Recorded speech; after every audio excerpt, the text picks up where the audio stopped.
This is the Behind the Line podcast, and this is Pacific Northwest Headline News for Thursday, May 26, 2022.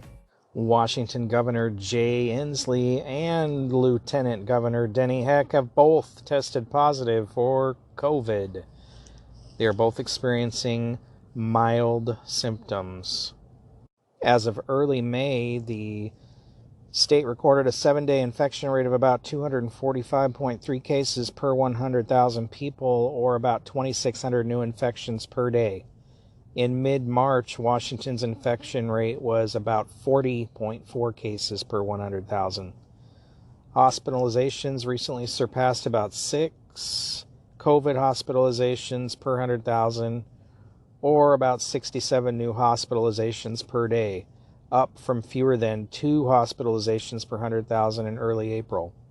The state's COVID death rate hasn't seen significant changes in recent months and has consistently been on the decline since late January, according to the Washington Department of Health.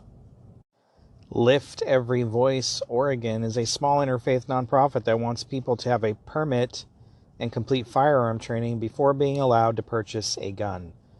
Reverend Mark Knutson of the Augustana Lutheran Church in Portland said he's been working to pass stricter gun laws for 30 years.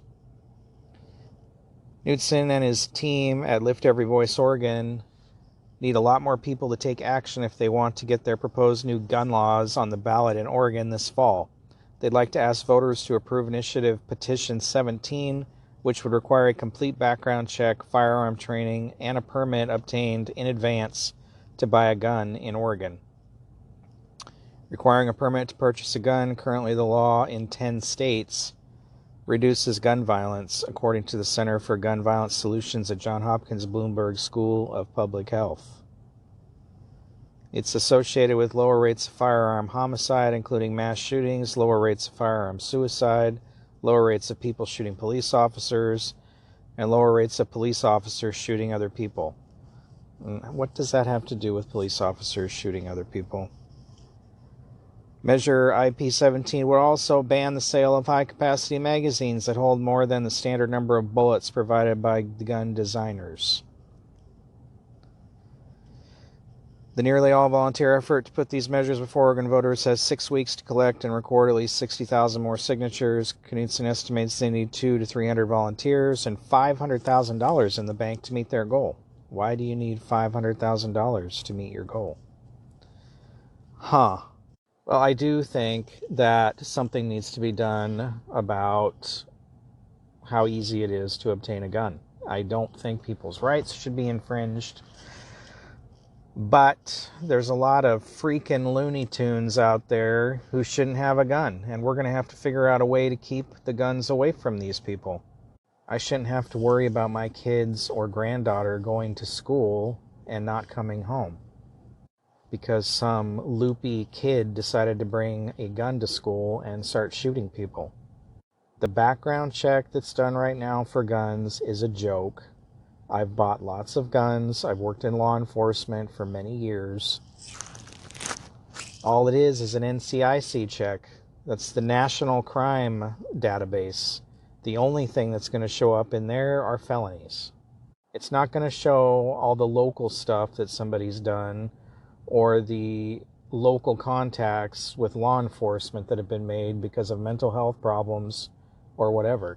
And maybe there needs to be some kind of mental health database. You know? I mean, this is the world we live in. We're going to have to be realistic about this. You know and I know that there are a lot of freaking Fruit Loops walking around when you're out in the city.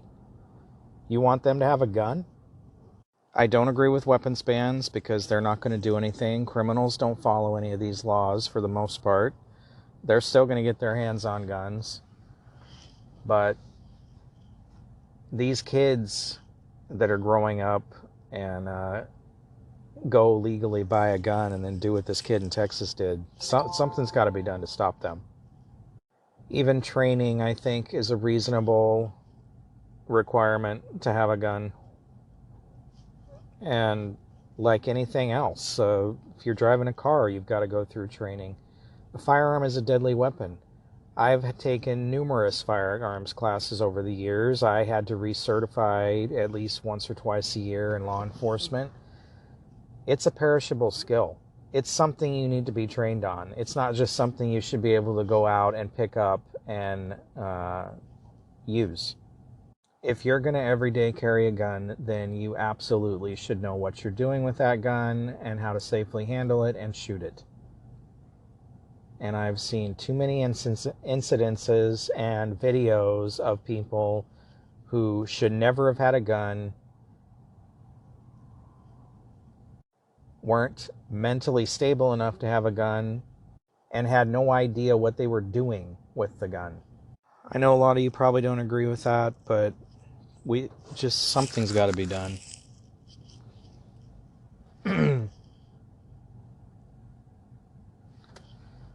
I don't agree with gun or magazine bans, but we've got to start weeding some of these freaks out before they get their hands on a gun. And to go along with that, criminals need to be prosecuted and dealt with when they're caught with guns, and quit letting them back out on the streets. And then there's the whole mental health side of this that's seriously lacking in this country. Anyway, on to the Communist Republic of California. The California legislature is poised to pass Assembly Bill 2098, described as a medical misinformation bill. If passed, the new law would prohibit doctors from freely providing medical advice and treating their patients if those practices run counter to the official state-sanctioned position. Are you kidding me? In April 2020, the State of California Department of Consumer Affairs, California State Board of Pharmacy, and the Medical Board of California issued a statement regarding the improper prescribing of medications related to treatment of novel coronavirus, such as hydroxychloroquine, warning that inappropriately prescribing or dispensing medications constitutes unprofessional conduct in California. On June 29, 2021, the Federation of State Medical Boards issued a warning stating that physicians who generate and spread COVID-19 vaccine misinformation or disinformation are risking disciplinary action by state medical boards, including the suspension or revocation of their medical license. This is really dangerous and insane that they're actually considering this, and it'll probably pass. Politicians have no business telling your doctor how to treat you or what to prescribe.